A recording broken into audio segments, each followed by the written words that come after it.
Olá, pessoal! Estamos de volta com o curso de Angular. Hoje nós vamos continuar falando sobre formulários reativos e nós vamos aprender como trabalhar com grupos de checkboxes, ou seja, checkboxes que são dinâmicos, e para isso nós vamos aprender sobre um controle novo dos formulários reativos, que é o Form Array. Até agora, no nosso formulário, nós temos um campo com apenas um checkbox. Só que nós queremos agora é que o usuário tenha a opção de marcar um ou mais checkboxes de um grupo de checkboxes. Então, para essa aula, nós vamos criar um campo novo. A gente já tem campos de linguagens, nós vamos criar um campo agora de frameworks, onde o usuário pode marcar quais são os frameworks favoritos. Para esse exemplo, eu vou começar aqui no nosso componente e eu vou declarar quais são os nossos frameworks. Então, vou colocar aqui frameworks e eu vou deixar bem simples mesmo, como string.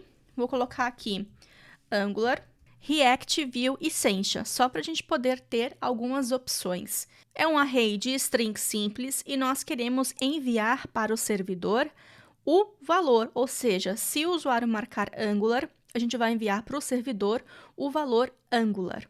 E é claro, como é um campo novo, a gente não pode deixar de declarar aqui no nosso formulário também. Então, aqui eu vou chamar de frameworks e, nesse caso, ele vai ter o valor inicial de nulo.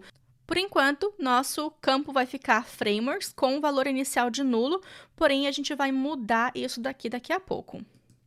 Vou voltar aqui para o HTML e aqui a gente pode copiar o que está aqui para poder ajudar a gente um pouco. Nesse caso aqui vai ser frameworks e vai ser um checkbox. Pode deixar o checkbox inline mesmo. E aqui nós queremos mostrar os frameworks.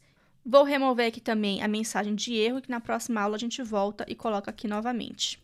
Aqui eu vou colocar uma label também, que é o que nós queremos colocar como frameworks. Então, aqui vai ser o frameworks e cada checkbox vai ter a sua própria label, que vai ser o nome do framework também. Aqui eu vou colocar frameworks e a gente vai agrupar todos os checkboxes dentro de uma div. Nesse caso, a div vai ter o ID de frameworks, que essa label vai fazer a referência. Aqui eu vou passar aqui dentro. Como nós queremos colocar vários checkboxes, aqui eu vou colocar uma class row do Bootstrap, que é para ele se comportar como todos os checkboxes ficassem numa mesma linha. E aí nós vamos utilizar as classes aqui do Bootstrap também para a gente poder controlar a parte de responsividade. Nesse caso, eu acho que o small 3 vai ser o suficiente. E se precisar de ajustar, a gente pode voltar aqui e simplesmente mudar a parte responsiva desse campo. Aqui para teste, eu vou também tirar esse form control name, depois a gente vai voltar aqui. E só para vocês verem como é que ficaria, eu vou adicionar aqui um outro campo manualmente, só para a gente ver se a gente está no caminho certo. Então, eu vou colocar Angular e vou colocar aqui React. E eu vou testar digitando o ngserve na minha linha de comando, para a gente ver como que está isso na tela. Aqui na tela, a gente tem frameworks Angular e React, então a gente vai precisar ajustar aqui um pouquinho. Então, aqui vai ser o SM4. Depois, a gente vai utilizar o ngFor e vai melhorar, mas só para trabalhar a parte do espaçamento. Ok, a gente consegue ver agora o nome completo. Então, essa aqui é a ideia. Quando a gente marcar aqui Angular, a gente vai ter aqui em frameworks Angular. E se a gente marcar o React também, nós teríamos Angular, React. Quando a gente trabalha com múltiplos valores para um campo, no Angular, a gente trabalha com o tipo do controle Form Array. O Form Array a gente pode utilizar tanto para checkboxes dinâmicos ou também para formulários alinhados, que a gente vai ver um pouquinho mais para frente. Então, para essa aula, a gente vai ver o caso mais simples, que é com o checkbox. Como é que funciona isso? Geralmente, o que é utilizado muito pela comunidade é criar o array fora da lógica principal da criação do formulário, que nesse caso é utilizando o método group do Form Builder. Então, aqui a gente pode criar um método que vai ser o responsável por iterar todos os valores que nós temos aqui no nosso frameworks, na nossa variável frameworks, e criar um array de controles do Angular para que a gente possa utilizar nesse campo. Então, o pessoal geralmente chama o método de build alguma coisa. Nesse caso, eu vou chamar de build frameworks, porque é o campo de frameworks. E vocês vão achar essa notação em vários exemplos que tem por aí na internet. Aqui, então, a gente faz um this.buildFrameworks e toda a lógica passa a ser aqui no Build Frameworks também. Como que funciona isso? O que nós queremos criar agora é um array, que é algo assim. Vou colocar aqui um return, vou colocar um array mesmo, que seria o quê? Um novo form control, que tem o valor de true ou falso. Nesse caso, vai ser o valor falso, porque inicialmente todos os campos vão estar desmarcados. E aqui a gente cria um para cada item que nós temos lá no nosso array de frameworks. Então, seria um para cada. Só que aqui a gente não coloca nada tipo Angular ou React. A gente vai fazer esse depara utilizando, né, pelo mesmo índice, pegando aqui o índice do framework e verificando aqui com o build frameworks. A gente pode ter array de frameworks, pode estar hard-coded no código, do jeito que está aqui, ou esses valores podem estar vindo de uma base de dados, onde nesse caso você pode colocar aqui um quinto, um sexto framework, ou seja, vai ser completamente dinâmico. Então, essa parte de tentar criar um para cada manualmente não é o ideal. A gente também quer que isso seja dinâmico para a gente fazer o depara a partir do nosso array de frameworks. Então, aqui eu vou criar uma constante nova. Eu vou colocar aqui velhos, que são todos os valores, e nós vamos criar esse form control baseado naquele array que nós temos ali em cima. Para isso, eu vou utilizar o próprio array, que é o array de frameworks, e nós podemos utilizar, como é um array, a gente pode utilizar a própria API da ECMAScript para poder fazer isso para a gente. E existe um método, como a gente já viu em aulas anteriores, que é o método map, que vai transformar um valor em algum outro valor. Nesse caso, o que nós queremos fazer é apenas retornar esse form control falso. Então, aqui, para cada valor que existe no array de frameworks, nós vamos ter um array novo que vai ser exatamente esse valor que nós temos aqui embaixo. Então, facilita o mapeamento para a gente. Você também pode fazer isso através de um controle for, por exemplo, poderia estar iterando cada índice aqui e criando e adicionando no array através do método push, por exemplo. Porém, como nós estamos trabalhando com formulários reativos, vai ser cada vez mais comum a gente utilizar a programação funcional e a programação reativa, com os formulários reativos e também com o módulo de HTTP do Angular. Então, é só para a gente já se acostumando a utilizar esse tipo de sintaxe. E no lugar de fazer esse return aqui agora, o que nós vamos retornar nós vamos utilizar o nosso Form Builder, e o Form Builder, ele tem o controle, que é para cada campo, o group, que nós fazemos com um grupo de campos, como é o nosso próprio formulário, e também é um array, e como cada campo desse array vai ser os nossos valores ali em cima, e depois a gente adiciona a parte de validação. E aqui, então, eu vou apenas comentar, porque o que foi feito foi mais ou menos isso daqui. Aqui ainda a gente poderia colocar, olha, isso daqui, que é exatamente o código que a gente tem aqui em cima, porém de forma dinâmica. Se a gente voltar agora aqui na tela, vocês podem ver que a parte de frameworks nós já temos 4 campos falsos. Agora falta a gente fazer o link do campo que nós temos no Angular com os campos na tela. Vamos voltar então para o HTML. Eu vou remover essa parte daqui e nós vamos deixar isso dinâmico agora. Então, esse campo checkbox aqui, nós vamos fazer o link aqui com o nosso campo de frameworks. E para isso, vocês podem ver que a gente sempre utilizou o Form Control Name, Form Group Name, como foi o caso do endereço. E no caso do array, também existe o Form Array Name, ou seja, o nome do array. Então, nesse caso, nós vamos representar frameworks, porque assim o Angular vai saber como linkar o grupo de campos, né, o array de campos, para essa div aqui. E além disso, nós também vamos iterar cada controle daquele para a gente poder linkar também aqui no nosso input do tipo checkbox. Para isso, eu vou utilizar um ngFor. A gente pode fazer formulário.get, que é para a gente poder obter esse campo aqui, frameworks. E aqui a gente vai acessar o controls, porque esse campo de frameworks, ele é um array de controles, então a gente quer acessar diretamente aquele array que fica dentro do controles. Caso vocês tenham dúvidas, como eu já mostrei para vocês em aulas anteriores, é só também fazer um console log na tela para a gente poder acessar todos os controles.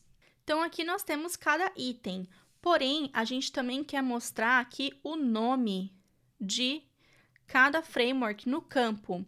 Então, como a gente vai fazer esse controle via índice do array, nós vamos fazer o let i index, que faz parte também da diretiva ngFor do Angular. Aqui, então, o que nós vamos fazer é frameworks, e a gente vai mostrar o frameworks i que está no índice. E agora, um último passo, que é para a gente realmente linkar cada campo checkbox com cada formulário desse aqui, da mesma forma que esse form control false, primeiro está sendo referenciado pelo Angular, depois pelo React, depois pelo Vue e etc., a gente consegue fazer esse depara. Então, aqui, para fazer esse último link, nós vamos pegar aqui o form control name. Então, aqui nós vamos linkar diretamente com o i. Então, é dessa forma que a gente lida com o form array no Angular. Essa é a forma mais simples de se trabalhar com o form array, porém a gente pode ter a complexidade que for necessária para ter formulários alinhados. Voltando agora para a tela, aqui foi mostrado o framework. Opa! Faltou aqui a interpolação para a gente poder mostrar o nome. E agora sim nós temos Angular, React, Vue e Sencha. E aqui embaixo, como vocês podem ver, vou até aumentar aqui um pouquinho. Se eu marcar Angular, agora aqui está true. Se eu marcar React, aqui também está true.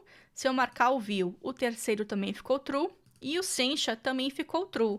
Só que quando a gente for enviar essa informação para o servidor, a gente não quer enviar dessa forma aqui. A gente quer enviar, por exemplo, Angular, React, Vue e Sencha. Como que a gente pode fazer isso? Voltando aqui no método de submit, quando a gente clica aqui em submit, deixa eu abrir aqui o console, nós temos esse console log aqui da linha 91, que ele mostra o form group e também está mostrando qual é o valor. Então, aqui no value, e também é isso que a gente está enviando aqui para o servidor. Então, a gente vai modificar essa parte um pouco, criando uma outra variável, que vai ser uma variável que vai ter os valores. Aqui eu vou criar uma variável que vai ser o valor, que vai fazer o submit. E nós vamos fazer uma cópia. Eu vou fazer aqui um object assign. Eu vou copiar para uma variável completamente vazia e eu vou copiar aqui o formulário value. Então, com isso, eu já consigo fazer uma cópia do valor do formulário para essa variável value submit. Aqui, só para não esquecer, a gente já faz o replace aqui também. Só que a parte de formulários que está aqui dentro desse value submit, eu quero trocar cada true ou false e mandar apenas os que são true para o servidor, só que com o nome do framework. Então, aqui no value submit, nós vamos fazer aqui um outro object assign. Nós vamos passar o próprio value submit, só que a gente vai fazer um replace apenas no frameworks. E é dessa forma também que a gente trabalha bastante com imutabilidade de objetos, que é uma coisa que a gente pode utilizar para poder melhorar um pouquinho a performance do Angular também. E também é utilizado em várias bibliotecas como o Redux, que é muito popular. No React já é popular também no Vue e no Angular. Se vocês tiverem mais curiosidade sobre o Redux no Angular, deixem comentários, por favor, que a gente pode preparar também material específico para isso aqui para o canal. Agora, o que nós vamos fazer aqui? A gente vai iterar cada valor que está aqui, que é o false, false, false, ou seja, nós vamos acessar o value submit.frameworks, que já é o valor, e nós vamos fazer um map de novo. O map, ele pode receber o valor, que foi o que nós utilizamos antes, mas ele também pode receber o índice. Então, aqui eu vou fazer um V e vou fazer o índice. E nesse caso, vai retornar o quê?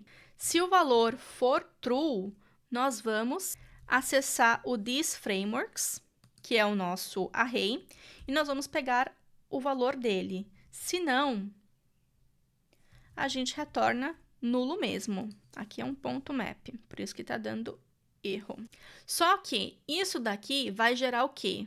Vai gerar um array. Vou mostrar aqui para vocês. Vamos fazer um console log. E aqui é let também, não é const. E aqui é 2 pontos no lugar de interrogação. Então, indo para o browser, vou fazer aqui um refresh. E se a gente fizer, eu vou marcar aqui apenas um, vou marcar o Angular, por exemplo. Aqui está true. E se eu fizer o submit, aqui vocês podem ver que está indo como frameworks, está indo como Angular, null, null e null. A gente não quer isso, a gente quer apenas o valor do Angular. Então, aqui a gente pode fazer mais um, que nós podemos utilizar o filter, que também é um outro método do array, que vai filtrar o valor, que eu quero pegar apenas os valores que são diferentes de nulo. Então, com isso, a gente consegue utilizar um pouquinho de programação funcional para deixar o código até um pouco mais legível também. E aqui agora, se eu marcar o React e o Vue, por exemplo, e fazer o submit, eu vou ter aqui os frameworks React e Vue e o Angular e o Sencha continuam com valores falsos. Essa é a forma mais simples que se tem de se trabalhar com o Form Array. Eu sei que essa parte é um pouquinho mais complexa, um pouquinho mais avançada de formulários, mas depois que a gente faz alguns exemplos, a gente acaba se acostumando um pouco como que os Form Arrays trabalham no Angular. Por hoje é só. Lembrando, como sempre, que todo o código-fonte está disponível no GitHub. E é isso, pessoal. Espero que vocês tenham curtido mais essa aula. Vou ficar esperando pelo feedback de vocês. E, por favor, não esqueçam de deixar um joinha aqui no YouTube para poder ajudar com a divulgação do curso. Até a próxima!